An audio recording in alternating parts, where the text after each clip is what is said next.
Nandito po kami ngayon sa SM Central.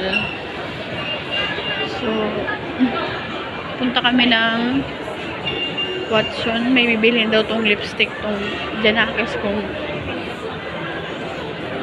hindi ko alam kung babae o ano. Charot. Aray! Huwag kang anak. At ako'y nagbablog. Yan yung aking anak.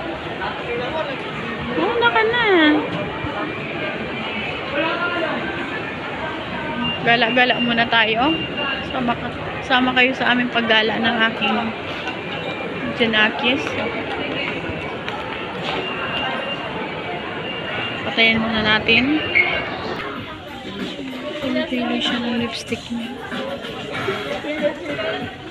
Ano bang maganda dyan? Pipili siya ng lipstick niya po. So, ano yung lipstick?